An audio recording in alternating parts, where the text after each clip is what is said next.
Hello students, इस video में discuss करेंगे आपसे जेई एडवांस 2022 का क्वेश्चन जो पेपर 1 में आया हुआ क्वेश्चन है। और डियर स्टूडेंट, जो क्वेश्चन मैं डिस्कस कर रहा हूँ ये चैप्टर कॉम्प्लेक्स नंबर का बहुत ही प्यारा सा शानदार सा प्रॉब्लम पूछा हुआ है। प्रॉब्लम क्या है उसको देखते हैं। Let Z bar denote the complex conjugate. Z bar क्या बता रहा है? कॉन्जुगेट ऑफ कॉम्प्लेक्स नंबर बता रहा है। ठीक है, आई का मतलब क्या दे रखा है? अंडर रूट ऑफ -1 दे रखा है in the set of complex number the number of distinct root of this equation. इस इक्वेशन के नंबर ऑफ डिस्टिंक्ट रूट क्या होंगे? We have to find. ठीक है, इस इक्वेशन का number of distinct root find out करना है। तो अच्छा स्टूडेंट, ये बताओ डिस्टिंक्ट रूट अगर मुझे फाइंड आउट करना है तो हम जनरली करते क्या है? कोई कॉम्प्लेक्स नंबर की प्रॉब्लम को हैंडल करने के हमारे पास दो तरीके होते हैं। तो कई बार तो हम क्या करते हैं, z is equal to x plus iota y मानते हुए प्रॉब्लम को सॉल्व कर लेते हैं। और कई बार क्या करते हैं, हम कॉम्प्लेक्स नंबर को आयलर फॉर्म में लेते हुए सॉल्व करते हैं। ठीक है, तो हम कैसे भी प्रॉब्लम को सॉल्व कर सकते हैं ना। मैं आपको दोनों तरीके यहाँ पर डिस्कस करूंगा। ठीक है, अब एक्स प्लस आयोटा वाई से प्रॉब्लम इजीली हैंडल हो रही है कि नहीं हो रही? अगर इजीली हैंडल हो रही है तो एक्स प्लस आयोटा वाई को प्रेफर करेंगे। अगर इससे भी अगर इजीली हैंडल हो रही है तो दोनों तरीके बेस्ट हो गए। कई बार ये अच्छा हो जाता है तो कई बार ये भी अच्छा हो जाता है। डिपेंड करता है प्रॉब्लम के ऊपर ना। तो प्रॉब्लम में डेटा किस तरह से गिवन है इस बात को समझते हैं। ठीक है ना, सॉल्यूशन समझ जाते हैं। Z bar minus z square is equal to कुछ इस तरह से दे रखा है आयोटा जेड बार। तो देखो इसमें जेड बार की टर्म यहाँ भी आ रही है, जेड बार की टर्म इधर भी आ रही है। सिमिलरली जेड स्क्वायर इधर भी आ रहा है और जेड स्क्वायर यहाँ पर भी आ रहा है। तो मैं एक काम तो ये कर लेता हूँ कि जेड बार वाली टर्म को एक साइड ले लेते हैं। जेड बार की टर्म को मैंने यहाँ लिखा, तो यहाँ से जेड बार तो यहाँ तो 1 बचेगा और यहाँ से आ जाएगा माइनस ऑफ आयोटा, इतना आ जाएगा ना। जेड स्क्वायर वाली टर्म को मैं एक साइड ले गया तो यहाँ से बचेगा वही 1 प्लस आयोटा।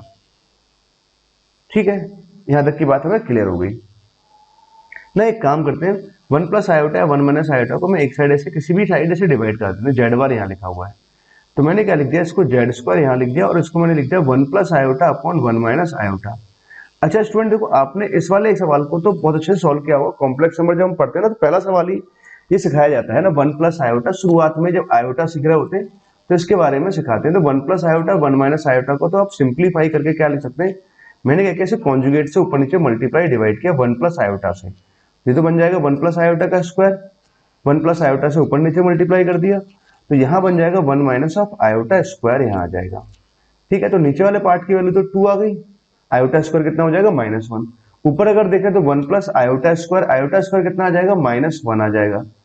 ठीक है, तो ये तो कैंसिल हो जाएगा, प्लस ऑफ 2 आयोटा यहाँ से आ गया। ठीक है, तो ये इससे कैंसिल हो गया 2 आयोटा, तो फाइनली इसकी वैल्यू कितनी आ गई? आयोटा आ गया।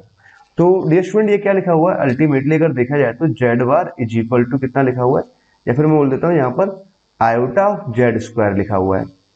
ठीक है, यहाँ तक कुछ इस तरह से लिखा हुआ है। अब एक काम करते हैं, मुझे जेड फाइंड आउट करना है तो बहुत आसान सी इक्वेशन हो गई ना, इसको तो मैं इजीली सॉल्व कर सकता हूँ। तो हमने क्या किया भाई, जेड की वैल्यू ले ली एक्स प्लस आयोटा वाई। तो जेड की वैल्यू अगर एक्स प्लस आयोटा वाई है तो एक काम करते हैं, जेड बार कितना आ जाएगा? X minus of iota y यहाँ पर आ जाएगा। आयोटा हमारे पास यहाँ लिखा हुआ है। अच्छा, जेड स्क्वायर अगर मैं लिखूंगा तो भाई ये बन जाएगा एक्स प्लस आयोटा वाई का स्क्वायर। तो यहाँ से स्क्वायरिंग जब मैं ओपन कराऊंगा तो एक्स स्क्वायर आएगा, आयोटा वाई का स्क्वायर आ जाएगा माइनस वाई स्क्वायर, प्लस कितना आ जाएगा भाई 2 आयोटा एक्स वाई यहाँ से आ जाएगा। ठीक है, ऐसा कुछ आ गया ना। अब एक काम ये करते हैं, इसको जब अंदर मल्टीप्लाई कराएंगे तो रियल पार्ट और इमेजिनरी पार्ट को हम कंपेयर कर सकते हैं। ठीक है, तो हमने क्या किया, रियल पार्ट को कंपेयर करते हैं और फिर देन इमेजिनरी पार्ट को कंपेयर करते हैं। तो पहला काम तो हमने रियल पार्ट को कंपेयर किया, तो इधर से रियल पार्ट कितना आ जाएगा? एक्स आ जाएगा। अच्छा, इधर से अगर रियल पार्ट में निकालूंगा तो आयोटा को मल्टीप्लाई कराएंगे इससे, तो ये तो इमेजिनरी पार्ट बनेगा और ये बनेगा रियल पार्ट। तो इसको मैं क्या लिख दूंगा, माइनस ऑफ आयोटा स्क्वायर बनेगा तो वो तो माइनस हो जाएगा और 2 टाइम्स ऑफ एक्स वाई यहाँ पर आ जाएगा। ठीक है ना, यहाँ तक ऐसे कुछ आया। अच्छा, दूसरा वाला जब इमेजिनरी पार्ट को आप कंपेयर कराएंगे तो माइनस वाई बराबर यहाँ से कुछ ऐसा आ गया। इमेजिनरी पार्ट कितना आ रहा है? माइनस वाई आ गया। इधर से इमेजिनरी पार्ट कितना आएगा? X square minus Y square आ जाएगा। ठीक है, ऐसा कुछ यहाँ पर आ गया ना। अब इस वाले पार्ट को सॉल्व करते हैं तो x से x कैंसिल कराएंगे तो भाई एक तो x का सॉल्यूशन 0 आएगा। ठीक है स्टूडेंट, जब भी आप कट करते हैं ना हमेशा इस बात का जरूर ध्यान रखना चाहिए कि भाई x बराबर 0 कट करने से अगर आपने सॉल्यूशन नहीं लिखा तो आपका एक सॉल्यूशन कम हो जाएगा। एक्चुअली कट नहीं करते, हम कॉमन लेते हैं ना। या फिर हमारे पास यहाँ पर क्या हो सकता है, y का वैल्यू कितना आ जाएगा? -12 आ जाएगा। ठीक है ना, तो हमारे पास दो वैल्यू आ गई, या तो x का वैल्यू 0 होगा या y का वैल्यू -12 होगा। नाउ अब मैं एक काम करता हूं, दोनों को 1 बाय 1 लेके चलते हैं ना। पहला हमने लिया कि मान लो अगर x का वैल्यू 0 है, अगर x का वैल्यू 0 है तो यहां पुट कराते हैं। तो यहां जब पुट कराएंगे तो यहां से कितना आ जाएगा? Minus of y square, minus of y बराबर 0 यहां से आ जाएगा, माइनस ऑफ वाई स्क्वायर आ जाएगा। तो माइनस से माइनस कैंसिल हो जाएगा, तो यहाँ से जब सॉल्व कराएंगे तो y की वैल्यू 0 आ जाएगा और 1 आ जाएगा, मतलब x बराबर 0 करस्पॉन्डिंग y की दो वैल्यू जाएंगी। तो हमारे पास एक ऑर्डर्ड पेयर की अगर बात करें तो भाई ऑर्डर्ड पेयर x, y का एक तो 0, 0 आ जाएगा, एक आ जाएगा 0, 1 आ जाएगा, तो दो ऑर्डर्ड पेयर तो हमें ये मिल गए।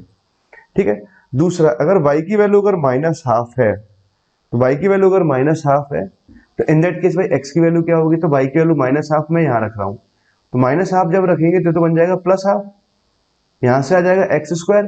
जब y का वैल्यू जब माइनस हाफ रखेंगे तो भाई ये तो हो जाएगा 1/4 और यहाँ से आ जाएगा माइनस ऑफ 1/4 ना। इसको जब मैं सॉल्व करूंगा तो भाई एक्स स्क्वायर का वैल्यू कितना आ जाएगा, 3/4 आ जाएगा। तो यहाँ से x की जब मैं वैल्यू कैलकुलेट करूंगा तो x की दो वैल्यू आ जाएंगी, प्लस माइनस ऑफ √3/2। तो अगर देखें तो x y equal to minus half में x की दो वैल्यू आ गई, मतलब दो ऑर्डर्ड पेयर यहाँ से मिल गए मुझे x, y के। दो सॉल्यूशन यहाँ से आ गए, दो सॉल्यूशन यहाँ से आ गए, भाई टोटल सॉल्यूशन कितने आ जाएंगे, 4 आ जाएंगे। ठीक है, तो हमसे क्या पूछा, number of distinct root of this equation, तो इस इक्वेशन के डिस्टिंक्ट रूट या सॉल्यूशन हमारे पास कितने आए, 4 आए। ठीक है स्टूडेंट, आई होप आपको ये वाला क्वेश्चन अच्छे से क्लियर हुआ। ठीक है स्टूडेंट, अच्छा ये तो क्या था कि इस सवाल को हमने z equal to x plus iota y की हेल्प से सॉल्व किया था। अगर मान लो कई बार अगर हम सवाल को आयलर फॉर्म की हेल्प से भी सॉल्व करते हैं तो क्या हम उससे वहां से भी सॉल्व कर सकते हैं, बिल्कुल सॉल्व कर सकते हैं। कैसे, इस बात को समझिए।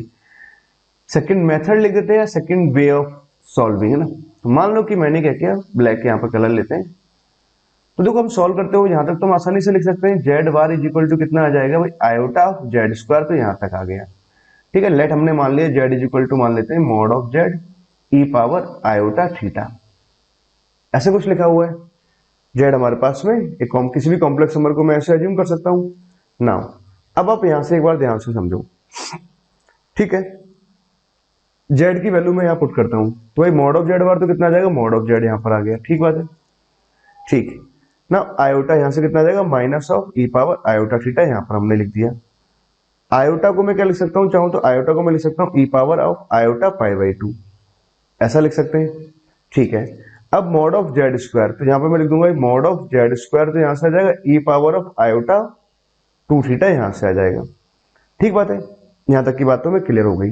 अच्छा, अब सवाल में देखो मॉड ऑफ जेड आ रहा है, तो मॉड ऑफ जेड आ रहा है, तो इस बात को अगर मैं चाहूँ तो ऐसे इसको इजीली ऐसे एलिमिनेट कर सकते हैं कि मॉड जेड से तो मॉड जेड ऐसे कैंसिल कर दिया आपने ना, तो मॉड जेड का वैल्यू या तो 0 हो सकता है, तो मॉड जेड भी इसको सेटिस्फाई कराएगा, तो मॉड जेड अगर 0 हो गया तो एक सोल्यूशन तो हमारे पास यही मिल जाएगा कि मॉड जेड का वैल्यू, इससे अपने एक मॉड जेड इसे कैंसिल कर दिया, तो मॉड जेड का वैल्यू 0 हो सकता है। ठीक है, क्या मॉड जेड बराबर 0 है तो जेड का वैल्यू 0 आएगा, तो जेड बराबर 0 इसको सेटिस्फाई कर रहा है क्या, बिल्कुल सेटिस्फाई कर रहा है, तो एक सोल्यूशन तो हमारे पास ये आ गया ना। एक काम करते हैं, ई पावर आयोटा थीटा को इस साइड ले आता हूं। ठीक है,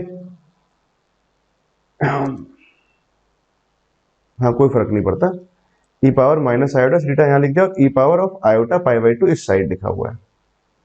ठीक है ना, और इनटू में कितना आ रहा है, मॉड ऑफ जेड यहाँ पर आ रहा है ना। अब मॉड जेड की अगर वैल्यू की कैलकुलेट करें तो मॉड जेड कुछ ना कुछ वैल्यू तो आएगा ही आएगा ना।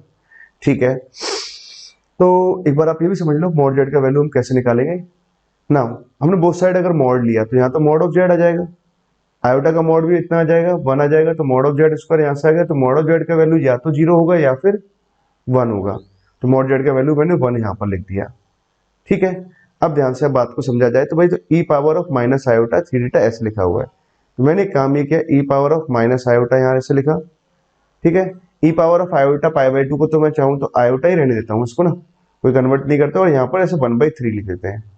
अच्छा, आयोटा का ये क्या लिखा हुआ है, थर्ड रूट लिखा हुआ है, इसका मतलब है यहाँ से 3 वैल्यू जाएंगी, एक वैल्यू, दूसरी वैल्यू और 3 वैल्यू, ऐसे 3 वैल्यू यहाँ से आएंगी। तो इट मीन कि हमारे पास E power of minus iota theta का वैल्यू आ गया, तो E power of iota theta का वैल्यू मैं यहाँ से कैलकुलेट कर लूंगा, या फिर चाहे माइनस साइन को इधर भेज करके कॉन्जुगेट ले लिया आपने, जो भी वैल्यू जाए तो कॉन्जुगेट ले लिया, तो E power of iota theta का वैल्यू आ गया। तो मॉड जेड का वैल्यू हमें 1 पता है। ठीक है, अंडर दिस कंडीशन। ठीक है, और ई पावर आयोटा थीटा का वैल्यू हमें मालूम चल गया, 3 इसकी वैल्यू जाएंगे, 3 सोल्यूशन तो यहाँ से, अगर एक सोल्यूशन यहाँ से आ गया, टोटल नंबर ऑफ सोल्यूशन कितने आ जाएंगे हमारे पास, 4 आ जाएंगे। क्लियर बच्चों, आई होप आपको ये सवाल का जो सेकंड मेथड है ये भी अच्छे से क्लियर हो गया होगा। ठीक है, तो सेकंड मेथड भी आसान है और फर्स्ट भी आसान है। फर्स्ट तो एकदम बेसिक तरीका है ना, कुछ भी समझ में ना आए तो ऐसे कर सकते हैं, बट फर्स्ट वाले मेथड में क्या कई बार क्या होता है, हम कैलकुलेशन में फंस जाते हैं या प्रॉब्लम थोड़ी सी टफ हो जाती है। Okay students, thank you.